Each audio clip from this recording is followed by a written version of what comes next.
BJP జాతీయ అధ్యక్షుడు అమిత్ షా నిన్న సూర్యాపేటలో వికాస్ పర్వ్లో భాగంగా భారీ సభ నిర్వహించారు. అందులో ఆయన కొన్ని కీలక వ్యాఖ్యలు చేశారు. 90,000 కోట్లు ఇప్పటిదాకా తెలంగాణ రాష్ట్రానికి ఇస్తే పల్లెలకు చేరట్లేదు, క్షేత్రస్థాయిలో నిధులు చేరట్లేదు, ఏమైపోయాయి? మరోవైపు టీఆర్ఎస్ ప్రభుత్వం మీద కూడా విమర్శలు చేశారు. కుటుంబ పార్టీల పాలన వల్ల లేకపోతే ప్రాంతీయ పార్టీల పాలన వల్ల ఒరిగేదే ఉండదు, బంగారు తెలంగాణ మీరు ఏది కోరుకుంటున్నారో తెలంగాణ సమాజం అది కేవలం బీజేపీ నేతృత్వంలోని ఎన్డీఏ ప్రభుత్వంతో మాత్రమే సాధ్యం అవుతుందని ఆయన ఇంకా అనేక అంశాలు ప్రస్తావించారు. అలాగే తెలంగాణ మంత్రి హరీష్ రావు కూడా దీని మీద కౌంటర్ ఇచ్చారు. 2 ఏళ్లలో ఏం జరిగిందో మీకు కనిపించట్లేదా? 2 ఏళ్లు అసలు ప్రధానమంత్రి ఎందుకు తెలంగాణ రాష్ట్రానికి రాలేదు? ఇంకా మీకు తెలంగాణ రాష్ట్రం మీద ఏం ప్రేమ ఉన్నట్టు ఆయన కౌంటర్ ఇచ్చారు. మరోవైపు తెలంగాణ కాంగ్రెస్ సంబంధించి ఒక ఆసక్తికరమైన వ్యవహారం. తెలంగాణ కాంగ్రెస్ సీనియర్ నాయకులు ప్రభుత్వం వర్గాల వైపు వెళ్ళిపోయే, ప్రభుత్వ పార్టీ టీఆర్ఎస్ లోకి వెళ్ళిపోయే అవకాశం కనిపిస్తోందా? అంటే పదవుల కోసం వెళ్ళిపోయే అవకాశం కనిపిస్తోందా? ఇన్నాళ్ళు పదవులు అనుభవించి వెళ్ళిపోతారా అని నిన్న పార్టీ అధ్యక్షుడు ఉత్తమ్ మాట్లాడారు. అలాగే జైపాల్ రెడ్డి కూడా దీనికి సంబంధించి కొంత కామ్ డౌన్ చేసే ప్రయత్నం కూడా చేస్తున్నారు. మరి ఏం జరిగే అవకాశం ఉంది? ఈ అంశాల మీద వాళ్ళ విషయంలో డిస్కస్ చేద్దాం. మనతో పాటు జాయిన్ అవుతున్నారు అనిల్ కుమార్ గారు, తెలంగాణ కాంగ్రెస్ సీనియర్ నాయకుడు, మాజీ ఎమ్మెల్యే. నోముల నరసింహయ్య గారు, టీఆర్ఎస్ సీనియర్ నేత, మాజీ ఎమ్మెల్యే. కపిలభాయ్ దిలీప్ కుమార్ గారు, తెలంగాణ బీజేపీ ముఖ్య నేత. ఇక స్టూడియో 2 నుంచి మనకి లైవ్ లో అందుబాటులోకి వస్తున్నారు శోభారాణి గారు, తెలంగాణ తెలుగుదేశం పార్టీ మహిళా అధ్యక్షురాలు. నమస్కారం శోభారాణి గారు. రైట్, నరసింహయ్య గారు, 90,000 కోట్లు ఇచ్చింది కేంద్రం రాష్ట్రానికి, ఏం చేశారు మీరు? దానికి లెక్కలకు సంబంధించి ప్రతి పైసా నా దగ్గర ఉందని అమిత్ షా చెప్తున్నారు. పల్లెలకి ఒక్క పైసా కూడా వెళ్ళట్లేదని కొన్ని ఇంపార్టెంట్ విషయాలు చెప్పారని. 24 గంటల కరెంటు, ప్రతిగా మనకి రోడ్లు, ఆసుపత్రులు, నీరు, ఇవన్నీ బీజేపీ పాలిత రాష్ట్రాల్లో ఉన్నాయి. మరి తెలంగాణ రాష్ట్రంలో టీఆర్ఎస్ పాలన వల్ల మీకేం ఉపయోగం లేదు అన్న కామెంట్ చేశారు. అమిత్ షా గారు ఒక పార్లమెంటేరియన్గా కాకుండా పార్టీ అధ్యక్షుడిగా మాట్లాడినట్టుగా స్పష్టంగా అర్థమవుతుంది. సరే, ఆయన విధి అది, ఆయన మాట్లాడాల్సినటువంటి అవసరం ఉంది. ఆయన మాట్లాడడం కోసమే వచ్చిండు. ఆయన పార్టీకి సంబంధించినటువంటి కొన్ని ప్రోత్సహించేసి దాన్ని కూడా కొంత లేపుదాము, కాస్త సైలెంట్గా ఉంది అనే ఆలోచనతో వచ్చిండు. నేను దానికాడ కాదంటలేను, కానీ ఒకటైతే నిజం, 90,000 కోట్లు ఇచ్చినారండి. ఎవరికి? ఒక తెలంగాణ రాష్ట్రానికైనా. మరి నీతి ఆయోగ్ ఏమైంది? ఇంతకుముందు ఉన్నటువంటి ప్రణాళిక సంఘం ఏమైంది? అందుకని ప్రతిదానికి మనం అంతా కలిసి, కొడుకులందరూ కలిసి తండ్రి దగ్గర పెడితే తండ్రి ఎవరి వాటావానికి ఇచ్చే కార్యక్రమమే. కొడుకులందరూ తయారు చేసి పెట్టే డబ్బే ఇది కూడా అంతే. కేంద్ర ప్రభుత్వానికి రాష్ట్ర ప్రభుత్వాలన్నీ కలిసి అక్కడ పెట్టేటువంటి డబ్బు అది జనాభా ప్రాతిపదిక మీద వస్తుంది. ఒకటి మాత్రం ఒప్పుకోవచ్చు, మోడీ గారి ప్రభుత్వాన్ని, ఏంటంటే గతం ముందు ఆ ప్రభుత్వానికి అనుకూలంగా లేనటువంటి కాంగ్రెస్ ఇతర రాష్ట్రాలకు ఇయ్యలేదు. కానీ ఇప్పుడు అది కాకుండా ఖచ్చితంగా రావడానికి ఒక వే అవుట్ అయింది. మరి ఆ 90,000 కోట్లు ఇళ్ళకు వస్తే అన్ని మెయింటైన్ చేసేది ఈ రాష్ట్రమేనా, నా డబ్బులే నాకు వచ్చాయి అనేది దానికాడ ఒకటి ఉంది. ఇది ఎట్లా ఉందనంటే అంతా మరి వారు చెప్తున్నట్టు ఫ్లోరైడ్ వాటర్కి సంబంధించి చెప్తున్నారు. ఈరోజు ఒక్కసారి మనం గమనిస్తే మరి ఇన్ని రాష్ట్రాలకు ఇంత చేస్తే, రాష్ట్రాలను మొత్తం అద్దంలాగా తయారు చేస్తే ఎన్ని రాష్ట్రాలలో ఎన్నికలైనాయి, ఎన్ని రాష్ట్రాలలో వీళ్ళకి అనుకూలమైన వస్తే సాగు తప్పి కన్నులోట పోయి ఒకటి వచ్చినట్టుగా అవపడుతుంది. నేను ఒకటే ఇప్పుడు చెప్తుంటారు, ఏమని అంత ఎండి ఉంది అంటే, అరే రే ఎండి అని ఏమనుకుంటారు, ఇంట్లో ఎండి బయట ఎండి మొత్తం పోరగాళ్ళంతా గోడలు పట్టుకుని నడుస్తున్నారు అని చెప్పినట్టుగా ఉంది. మరి మీరు ఎందుకని రాష్ట్రాలలో ఒక్క రాష్ట్రం కూడా ఒకటి సాగు తప్పి కన్ను పెట్టి చిన్న రాష్ట్రంలో దాంట్లో వచ్చినారు. మరి మేము అన్ని ఎన్నికలలో మేమే గెలిచామని మీరు చెప్పారు. తెలంగాణ మీద ఎందుకు ఫోకస్ చేస్తుందని మీకు అనిపిస్తున్నారు? ఎందుకంటే 15 రోజుల వ్యవధిలో 2 సార్లు వచ్చారు. పేరు ఏదైనా కానివ్వండి, కార్యక్రమం ఏదైనా కానివ్వండి, అంటే చాలా బలంగా ఉన్నామని ఇక్కడ మీరు ఫీల్ అవుతున్నారు. ప్రతి ఎన్నికలో విజయం సాధిస్తున్నాం అని చెప్పుకుంటున్నప్పుడు ఏ ఆపర్చునిటీ ఉందని మరి బీజేపీ ప్రయత్నం చేస్తుంది అనుకోవాలి తెలంగాణలో? ఎందుకంటే అధికారాన్ని దగ్గరగా వస్తున్నాం 3 ఏళ్లలో అని చెప్తున్నారు. ఇది ఇప్పుడు ఎందుకంటే ఎన్నకు పండ్లు వచ్చి దూరాలు గంకుద్దని అనుకుంటే మనం చెప్పగలిగేది ఏం లేదు. కానీ ఇక్కడ వారు ఫ్రీక్వెంట్ గా రావడం అని అంటే, సూర్యాపేటకు సంబంధించి ఒక నాయకుడు గతంలో తెలుగుదేశంలో గట్టి నాయకుడు ఉండే, ఇప్పుడు కూడా మందిని సమీకరిస్తా, నేను అంతా ఏర్పాటు చేపిస్తాననేటువంటి ఒక నాయకుడు ఉన్నాడు కాబట్టి పెట్టగలిగింది. ఇంకే జిల్లాలో పెట్టాలన్నా అటువంటి నాయకుడు ఎవడో ఒకటి రావాలి.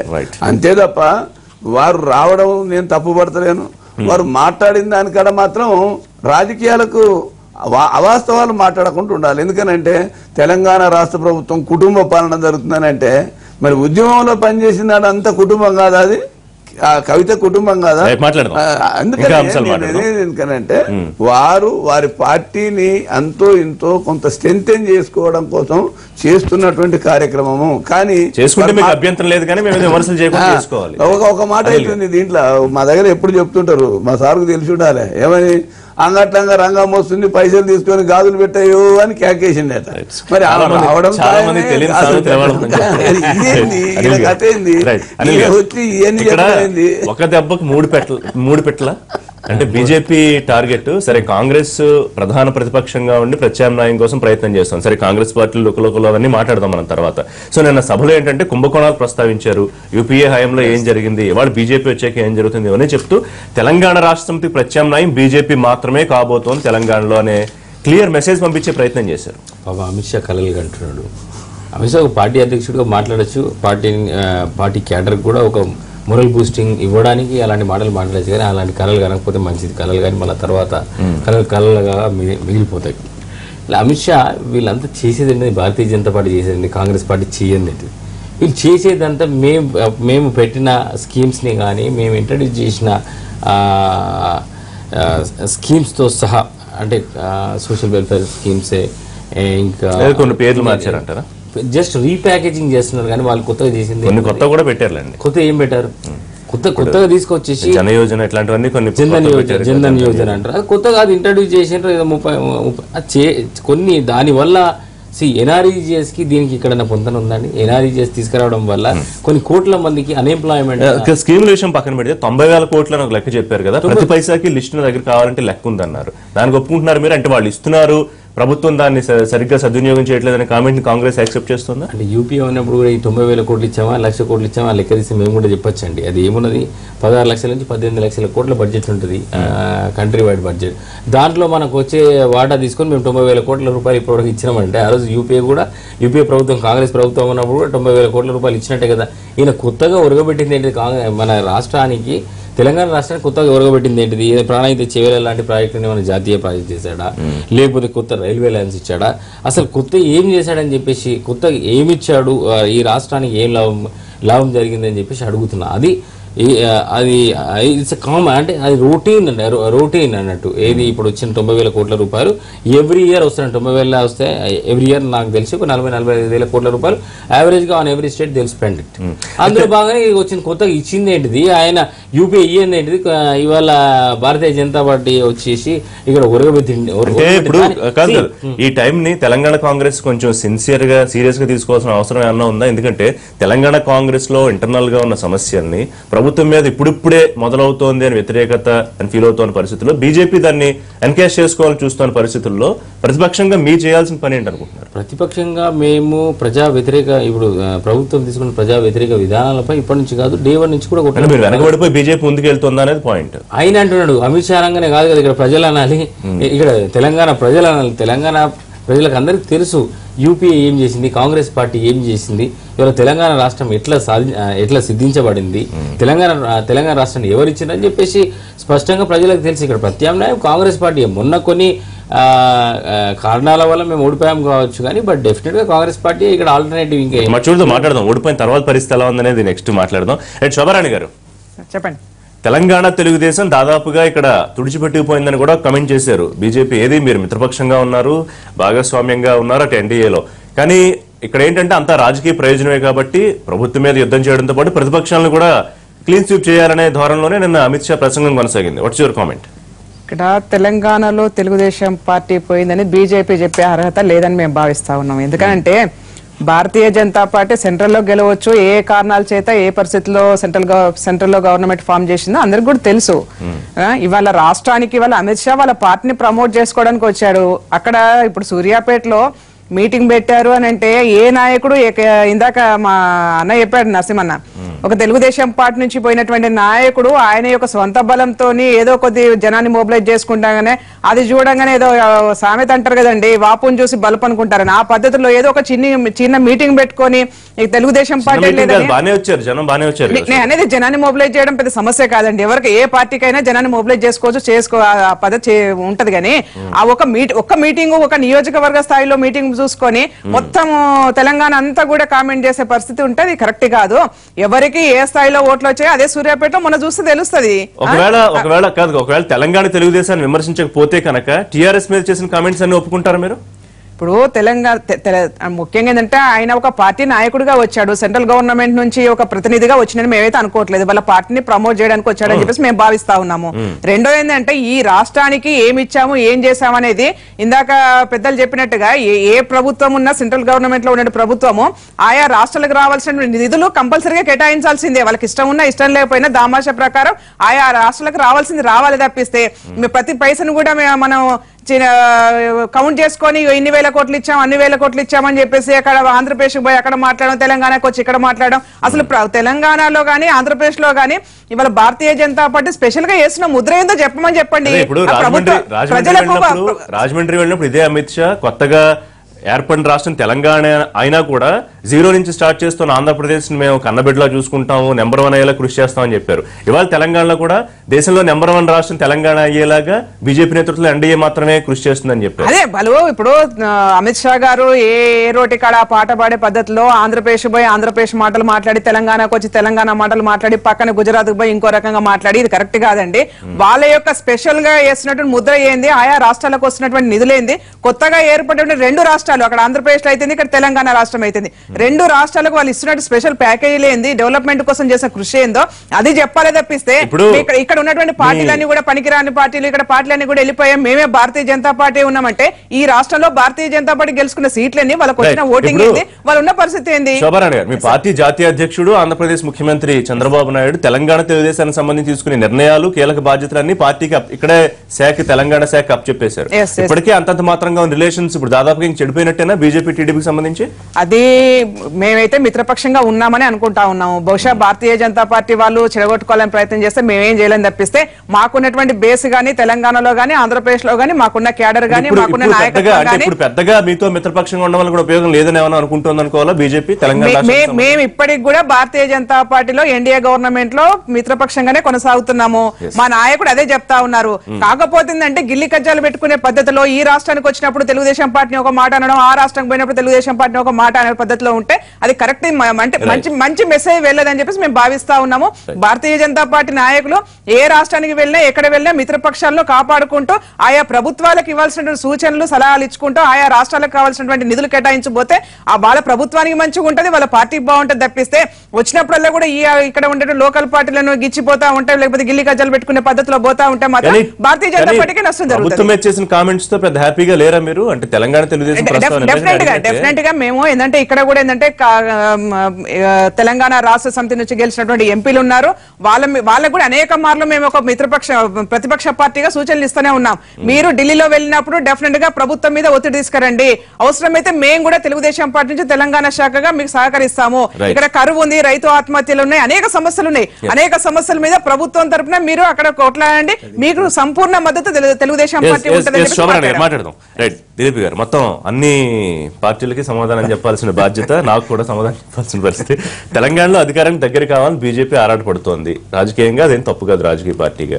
కానీ ప్రభుత్వం మీద విమర్శలు పెంచడం ద్వారానో లేకపోతే మీకు లేని బలాన్ని ఉన్నట్టు ఆపాదించుకుని ఆ మెసేజ్ పంపించడం ద్వారానో ఆ ప్రయత్నం సాధ్యం అవుతుంది అనుకుంటున్నారా? లేదా బలం ఉందని ఫీల్ అవుతున్నారా? తెలంగాణలో బలము ఉన్నది 5 మాకున్నది 5 ఎమ్మెల్యేలు, ఒక ఎమ్మెల్సీ. 5 ఎమ్మెల్యేలు కూడా ఎలా వచ్చారు అనేది ఒక క్వశ్చన్. అదే తెలుగుదేశం పార్టీ సహకరించారు. అదే నేను అన్నానండి, అదే మాట్లాడలేదండి, ఒక్క నిమిషం ఆగండి. సో నేనేమంటున్నానంటే 1 by 1 ఒకటి ఫండ్ ఫ్లో. మిత్రుడు అనిల్ చెప్పినట్టుగా ఎస్ డెఫినెట్గా ప్రతి రాష్ట్రానికి కూడా న్యాచురల్గా కంటిన్యూస్గా ఫ్లో అనేది ఉంటుంది. ఫండ్ ఫ్లో వారు అన్నట్టు ఒక ప్రణాళికా సంఘాన్ని తీసేసిన తర్వాత నీతి ఆయోగ్ పెట్టిన తర్వాత డిఫరెన్స్ ఏంటంటే స్టేట్స్ హ్యావ్ దేర్ ఓన్ సే. నీ ఫండ్ నువ్వు ఏ విధంగా ఖర్చు పెట్టుకుంటావో నియంత్రించేటువంటి నువ్వు ఆలోచించుకునేటువంటి వెసులుబాటు 32 నుంచి రఫ్లీ 42% ఫండ్ ఫ్లో ఇంక్రీజ్ కావడం అనేది you have to accept, everybody knows. ఆ కారణంలో నీతి ఆయోగ్లో ఈ స్వయంగా ఇక్కడ ముఖ్యమంత్రి అన్నాడు ఎస్ ఇది కరెక్ట్ అద్భుతంగా ఉంది, మాది మేము నిర్ణయించుకునే పరిస్థితి. సబ్ కమిటీలో ఆయన ఒక చైర్మన్, ఒక సబ్ కమిటీ. సో అందులో మీరేం డిస్ప్యూట్ చేయలేరు. సో న్యాచురల్గా ఆ 10% ఫండ్ ఫ్లో ఎక్స్ట్రా ఉంటుంది. ఇంకోటి ఏంటంటే ఫండ్స్ కొన్ని ఎట్లా ఉంటాయంటే ఇన్ఫ్రాస్ట్రక్చర్ కావచ్చు, లేదా లెఫ్ట్ వింగ్ ఎక్స్ట్రీమిజం కావచ్చు, లేదా రూరల్ ఇన్ఫ్రాస్ట్రక్చర్ కావచ్చు, వాటికి ఫండ్స్ రిలీజ్ అవుతున్నాయి. కరువుకు 3,000 అడిగారు అనుకోండి కోట్లు, ఒక 800 కోట్లు వచ్చాయి. ఒక అలిగేషన్ ఏంటంటే ఆ 800 crores ఎక్కడైతే టార్గెట్ గా పోవాల్సిందో కరువుకి అటు పోకుండా ఇక్కడ స్టేట్ గవర్నమెంట్ డైవర్ట్ చేసిందని. Let them say not done it. So అందువల్ల కొన్ని డైరెక్ట్ గ్రామాలకు పొందేటువంటి స్కీమ్స్ ఉన్నాయి, డైరెక్ట్ గా గ్రామాలకు అందేటువంటి ఒక స్కీమ్ కాంటెంప్లేట్ చేస్తారు.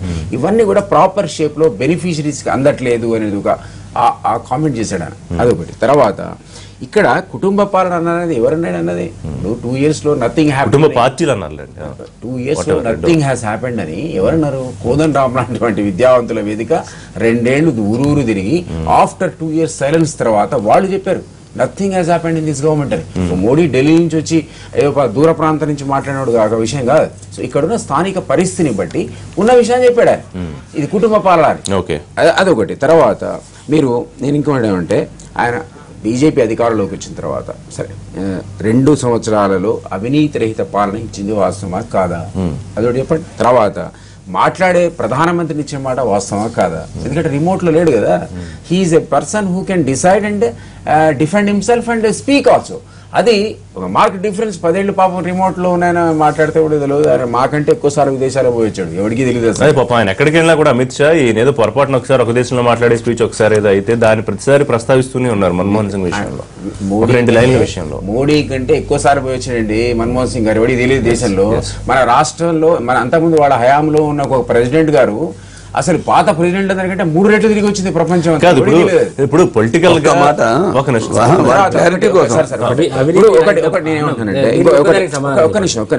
ఇప్పుడు 21 crores అకౌంట్స్ అనేది కొత్తగా బ్యాంకు చూడని వాడికి ఇచ్చిన మాట వాస్తవమా కాదా? జన్ధన్ యోజనలో 5 కోట్ల గ్యాస్ సిలిండర్లు ఫ్రీగా ఇచ్చిన మాట వాస్తవమా కాదా? చెప్పండి మీరు చెప్పండి. 85,000 crores కేవలం యూరియా డిస్ట్రిబ్యూషన్ లో చిన్న మార్పుతో సేవ్ చేశారండి. అంతమంది ఎవరి ఇయర్ పోయింది నీమ్ కోటెడ్ యూరియాను కంపెనీలు మిస్యూజ్. నేను ఒప్పుకుంటున్నా, మీరు చెప్పిన పాయింట్స్ ఒప్పుకుంటూ జాతీయ స్థాయిలో మీరు ఎంత మంచి చేశారో చెప్పుకునే విమర్శలు కూడా అదే స్థాయిలో ఉన్నాయి కొన్ని అంశాలు. వాటి గురించి కాకుండా రాష్ట్రంలో మీరు బలపడడానికి ఉన్న స్కోప్ ఏంటంటే మాట్లాడుతుంటే అంటే స్కోప్ ఏంటంటే నేను అడుగుతున్నా, నాకు డౌట్ స్కోప్ ఏంటంటే ఓకే ఇప్పుడు మేము టీడీపీని డిమాలిష్ చేయలేదండి. somebody else has done. His boss has demolished TDP. లేదు పోయింది ఒకే ఒక వ్యక్తి. బట్ దాన్ని ఇప్పుడు మీరేం సపోర్ట్ చేయట్లేదు, మిత్రపక్షంగా మీరు దాన్ని సపోర్ట్ చేయట్లేదు. అట్లీస్ట్ మాటల్లో కూడా మీరు సపోర్ట్ చేయట్లేదు కదా. ఆ సైన్యం అంతా పాపం పోయింది. ఒక కర్నూలులో కూడా ఉన్నాడు రేవంత్ రెడ్డి అనే కర్నూలు తప్ప అందరికి ఖతం చేశాడు కేసీఆర్. కాంగ్రెస్ లో పెద్ద పెద్ద వాళ్ళు వెళ్ళిపోయారు కదండి పాపం. వాళ్ళు ఇంత డిఫెండ్ చేస్తున్నాడు ఆ మిత్రుడు. Respect for him. నేనంటున్నా ఒక ఎమ్మెల్యేలు పోయినంత మాత్రాన పార్టీ ఎక్కడ పోదు దిలీప్ అన్న, మీకు తెలుసు, మీరు కూడా చాలా అనుభవజ్ఞులు. ఎమ్మెల్యేలు పోయినంత మాత్రం ఎమ్మెల్యేలకు ఉండేటువంటి స్థాయి ఏందో వాళ్ళ పరిస్థితి ఏందో మనకు తెలుసు కదా. మన దిలీప్ గారు చెప్పాల్సింది ఒక క్లారిటీ ఇవ్వాలి. ఏంటి ఆ క్లారిటీ అంటే నిన్ననే నీతి ఆయోగ్ మేము చాలా గొప్పగా టిఆర్ఎస్ పార్టీ నాయకత్వంలో జరుగుతున్నటువంటి మిషన్ కాకతీయ గాని మిషన్ భగీరథ గాని చాలా అద్భుతంగా ఉన్నాయి, ఇది ప్రజలకు అందుబాటులోకి వచ్చేట్టున్నాయి. నీతి ఆయోగ్ ద్వారా దాదాపుగా ఒక 40,000 కోట్ల రూపాయలు ఇవ్వాల్సినటువంటి అవసరం రికమెండ్ చేసింది. మీరేమో ఈ రోజు నెక్స్ట్ డేనే వచ్చినటువంటి మంత్రి గారు పార్టీ అధ్యక్షుల వారు ఈ రకమైనటువంటి కామెంట్ చేసినారు. అదే నీతి ఆయోగ్ చేసినటువంటి కామెంట్ ఏంటి, వీరు చేసిన కామెంట్ ఏంటి, అనే దగ్గర కాంట్రడిక్టరీ ఏముందనేది మీరు చెప్పాలా. చెప్తున్నది హరీష్ రావు గారి స్టేట్మెంట్ అండి, నేను కాదు, మీ అనిల్ చెప్పట్లేదు. ఏమన్నాడు ఆయన? మిషన్ భగీరథను మిషన్ కాకతీయను కేంద్రం హర్షించింది.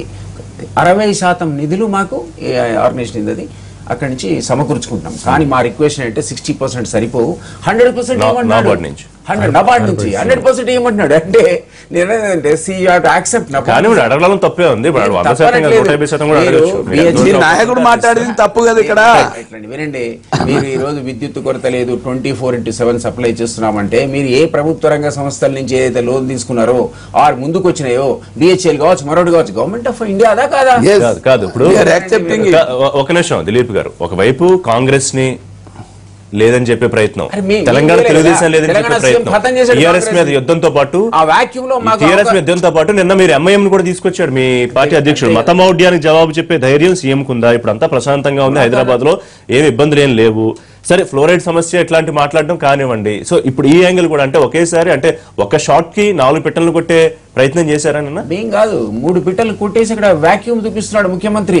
3 పిట్టలు కొట్టేశాడు, ఎంఐఎం తోనో అంటే సైలెంట్ గా ఉన్నాడు. అవన్న అలయన్స్ లేదు ప్రకటించకపోయినా ఇద్దరు కలిసి పోటీ చేస్తారు జిహెచ్ఎంసీలో. చెప్పాడండి చెప్పాడు కదా, 3 పార్టీలను ఒక ఆయన మిత్రుని మీద సంఘాలు పెట్టుకుంటే 3 పార్టీలు ఖతమే చేసి వాక్యూమ్ లో వచ్చి మా పార్టీ అధ్యక్షుడు వచ్చి ఈ వాక్యూమ్ నాకొద్దు, మా పార్టీ పెరగద్దు సో అందరినీ ఆయన కొడితే 1 షాట్ లో మీరు మొత్తం అందరు కొట్టాలని చూస్తున్నారు. హరీష్ అడిగిన ఒక ప్రశ్న, దానికి సమాధానం చెప్పిస్తే మనం నెక్స్ట్ ఇష్యూకి వెళ్దాం. తెలంగాణకి ఏం చేశారు అనే ప్రశ్న సరే జనరల్ గా అడిగే ప్రశ్నతో పాటు ఈ 2 ఏళ్లలో ఎందుకు ప్రధానమంత్రి తెలంగాణ రాష్ట్రం వైపు చూడలేదు? వస్తాడు, రామగుండం ఎరువుల ఫ్యాక్టరీకి వస్తున్నాడు కదా, అది రావాలి కాబట్టి వస్తున్నారా లేకపోతే తెలంగాణ రాష్ట్రం కోసం వస్తున్నారా? ప్రధానమంత్రి దేశంలో ఒక రాష్ట్రం మీద దేశం మా అన్న సర్టిఫికేట్ ఇచ్చిండు. ఆయన ఏదైనా కానీ దేశవ్యాప్తంగా అందరినీ సమాన దృష్టితో ఫండ్స్ ఫస్ట్ టైం రిలీజ్ అవుతున్నాయి. ఆయన పెద్ద మనిషి కమ్యూనిస్ట్ బ్యాక్గ్రౌండ్ వచ్చినాడు, వాస్తవాలు మాట్లాడాడు ఆయన. కాబట్టి అనిల్ గారు మీరు ఒక దాని మీద రెస్పాండ్ అవ్వాలి. రాహుల్ బాబా ఇటాలియన్ కళ్ళజోడు పెట్టుకున్నారు. మీ దగ్గరికి వస్తా, ప్రధాని చేసే మంచి లేకపోతే బీజేపీ నేతృత్వంలో ఎన్డీఏ చేసే మంచి కొంతమందికి కంటకింపుగా ఉంది, కనిపించట్లేదు కనీసం అని చెప్పి మీ party Amit Shah Italian specs పెట్టుకున్నారు కాబట్టి ఇండియాలో అభివృద్ధి చూడలేకపోతున్నారు అనేది. అమిత్ షా ఒక పార్టీ అధ్యక్షుడిగా అట్లా మాట్లాడడం అనేది కరెక్ట్ కాదు. మనది ఈ కంట్రీలో మీ అందరికీ తెలుసు, ఇక్కడ యూపీఏ ప్రభుత్వం ఉన్నప్పుడు ఏం చేసిందని, సోనియా గాంధీ గారు ఏం చేశారని చెప్పేసి ఈ దేశ ప్రజలకు అంతా తెలుసు. ఆయన అడ్డగోలుగా మాట్లాడుతూ ఇష్టం నోటికి వచ్చినట్టు మాట్లాడడం అది పద్ధతి కాదు. మాకు విజ్ఞత అన్నది ఉన్నది కాబట్టి ఇలా అమిత్ షా గారిని నేను ఏమనట్లేదు. అలా మాట్లాడడం కరెక్ట్. మీరు ఏం చేశారు ఈ దేశానికి? మీరు వచ్చి 2 సంవత్సరాలు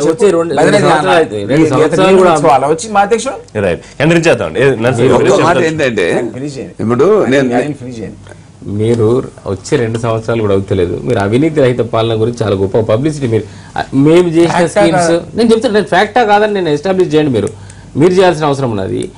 మా ప్రభుత్వం ఉన్నప్పుడు, మా కాంగ్రెస్ పార్టీ అధికారంలో ఉన్నప్పుడు ఏ రాష్ట్రంలో అయినా అవినీతి, ఒక ముఖ్యమంత్రి లాంటి అవినీతిలో అంటే ఒక ఆయన పైన allegations we have sacked him even in Maharashtra. మీరు చూశారు.